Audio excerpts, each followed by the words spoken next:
de l'origine de ces contes. La baronne de... au retour de sa campagne, alla voir la marquise de... Après les premiers compliments, la marquise prit la parole. Mais regardez-moi donc, baronne. Ne me trouvez-vous pas changée à faire peur? Il y a 15 jours que je n'ai fermé l'œil. Imaginez combien je souffre. J'en deviendrai folle. Elle avait raison de dire qu'elle souffrait. Une jolie femme qui ne dort pas souffre plus qu'une autre. Elle sent que la fatigue l'enlaidit. Elle meurt à petit feu. Effectivement, dit la baronne, je vous trouve changée. Cependant, je ne vois pas que le mal soit aussi grand que vous le faites. Votre œil n'a rien perdu de sa vivacité. Mais n'essayez-vous pas quelque secret?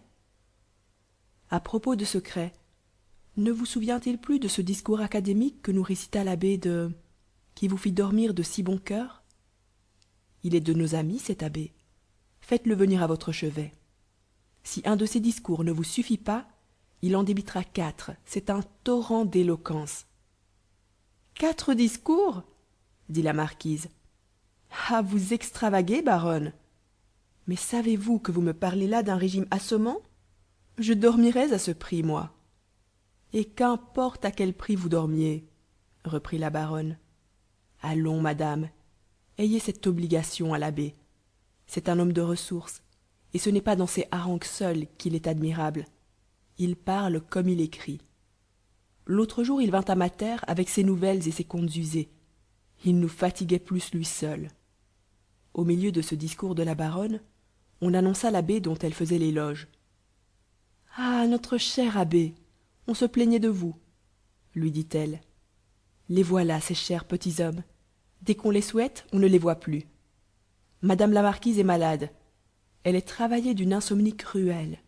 Et vous l'abandonnez, au lieu de venir lui faire compagnie, la désennuyer par ces petits contes de votre façon où vous mêlez tant d'agréments. Ah, madame, reprit modestement l'abbé. Ah, monsieur, reprit vivement la baronne, ne vous défendez pas d'avoir de l'esprit, d'être aimable. Vous avez d'autres torts que ceux-là, que vous réparerez s'il vous plaît. En un mot, il s'agit de souper ici et de ne pas quitter madame qu'elle ne soit endormie. Parlez, criez, extravaguez, mais de l'esprit partout. L'abbé se prête volontiers à la raillerie. Il ne se défendit de rien. On servit le souper, on mangea, le fruit vint et disparut. Allons, l'abbé, dit la baronne, entrez en lice, et surtout ne faiblissez point, le mal est opiniâtre. Par où madame souhaite-t-elle que je commence? Répliqua l'abbé. Voudriez-vous les nouvelles du jour? Eh fi, l'abbé, nous avons la gazette. Quelle espèce de contes ferais-je? Vous n'aimez pas les contes libres? Pour ceux-là, dit la baronne, ils sont bons, mais ils n'auront pas leur place ici. On a défendu à madame le vin de champagne, les épigrammes, les contes libres et en général tout ce qui réveille le sang. Sans cela, nous avons des brochures nouvelles. Nous les aurions lues. Que souhaitent donc ces dames? Poursuivit l'abbé. Des naïvetés? Eh fi, l'abbé, vous les avez pris dans Pitaval. Faites-nous des contes des fées. J'obéirai, mesdames, reprit l'abbé, quoique novice dans le métier que vous me faites faire, métier qui a ses difficultés. Le conte est un genre ridicule, usé, peu intéressant par lui-même, qui ne se soutient que par la nouveauté de l'invention, par la vivacité des images. Il faut que l'esprit y voltige incessamment, sans être suspendu, et l'instruction ne s'y mêle guère, à moins qu'on ne la tire aux cheveux. Oh! S'écria la baronne en bâillant de toutes ses forces. Bravo, l'abbé, bravo! Nous dormirons bientôt. Continuez sur ce ton-là. Comment donc? Mais c'est un prodige. Voilà assurément une petite préface qui vaut de l'or. Allons, débutez par une réflexion, je les aime. L'abbé prit ainsi la parole. Il faudrait bien du talent pour empêcher une mauvaise femme de faire du mal. Un moment, l'abbé, dit la marquise en l'interrompant. Je ne crois pas votre réflexion naturelle. Hé, marquise, dit la baronne, vous êtes là pour écouter et non pour contredire. La contradiction réveille l'esprit. C'est un poison pour vous. Continuez, mon pauvre abbé, continuez. Et contez-nous tout uniment, puisqu'il est décidé que vous n'avez pas le talent des réflexions. Chapitre 1, où l'on verra la naissance de Riante et la jolie personne que c'était que la fée Trois Bosses. Il y avait une fois une dame sans caprice, dont on ne sait pas précisément le nom, mais je crois qu'elle s'appelait Rare. Femme très particulière, aimable sans se piquer de l'être, sans minauderie, sans vapeur, qui ne médit jamais d'une femme plus jolie qu'elle. Par conséquent, femme haïe, car avec tant de vertus, on est toujours incommode. Au moins, mesdames, dit en souriant l'abbé, ce sont des fables que je vous conte. Mais pour revenir à mon héroïne également détestée de la prude et de la coquette, de la galante et de l'insensible, parce que sa conduite faisait le procès à tous les travers, elle fut forcée de se retirer dans un château sur les frontières, où ses vertus ne fissent rougir personne. Elle s'y appliqua à la lecture, et devint femme savante, sans devenir sotte, tant elle était destinée à être singulière. Quoiqu'appliquée à l'étude, elle avait une fille qu'elle élevait avec soin. On la nommait Riante, soit que ce fût à cause d'un sourire spirituel, sans être malin, qui lui était particulier, soit que, comme quelques-uns prétendent, au lieu de pleurer, elle ait débuté en venant au monde par un éclat de rire.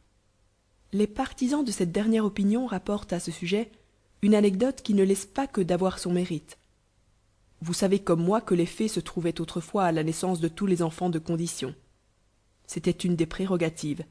C'était, si vous le voulez, une des charges de leur état, car l'emploi ne laissait pas d'être pénible. Les enfants des grands ne naissent point privilégiés. Elles se trouvaient là fort à propos pour rectifier la nature, pour douer de beauté ceux qui ne l'avaient pas, y ajouter des grâces qui en font tout le prix, pour réunir les talents qu'on a tant de peine à rassembler, pour y joindre la modestie, qui est presque incompatible, enfin, pour faire quantité de choses excellentes, et qu'on ne voit plus depuis qu'on s'est avisé, je ne sais pourquoi, de supprimer les fées. Les fées présidèrent donc à la naissance de Riante, mais elles eurent peu de choses à faire. Jamais personne ne fut plus doué que cette aimable fille. C'était une figure intéressante, un esprit, un cœur, un caractère heureux, un enfant gâté de la nature. Quand elles lui eurent donné le talent de se faire aimer de tout le monde, avantage dont on n'est pas sûr avec tout le mérite possible, elle posséda éminemment tout ce qu'une femme peut posséder de mérite. C'est tandis qu'elle la considérait avec attention que l'éclat de rire lui échappa. Un éclat de rire dans un enfant qui naît, c'est une chose surprenante. Elles y soupçonnèrent du mystère, et il y en avait en effet, soit instinct, soit un peu de raison, car Riante était précoce. Elle n'avait pari sans un violent sujet. Il se passait alors dans le tuyau de la cheminée une scène assez risible qu'elle avait apparemment devinée. Il en sortait des hurlements affreux. Une femme de chambre de Rare alla pour voir d'où ils provenaient, mais il lui tomba dans les yeux une grande quantité de suie et une certaine humidité dont l'odeur n'était pas favorable, et c'est tout ce que lui valut sa curiosité. La fée Lirette, qui était de l'assemblée, s'approcha ensuite pour regarder, et fut bientôt au fait du mystère. Imaginez sa surprise quand elle reconnut la fée Trois Bosses, son ennemie, qui était prise dans le tuyau de la cheminée et qui s'efforçait inutilement d'en sortir. « Ah, et que faites-vous là, notre chère ?» lui dit-elle. « Pour le coup, nous vous tenons, et vous nous laisserez des gages. Vous ne sortirez pas d'ici que vous ne m'ayez remis votre baguette. »« Ma baguette ?» reprit Trois Bosses. « Je vais te l'apporter dans le moment, attends-moi. » En disant cela, elle tâchait... Nous espérons que vous avez apprécié cet aperçu. Pour continuer à écouter ce livre audio sur Google Play Livres, utilisez le lien dans la description de la vidéo.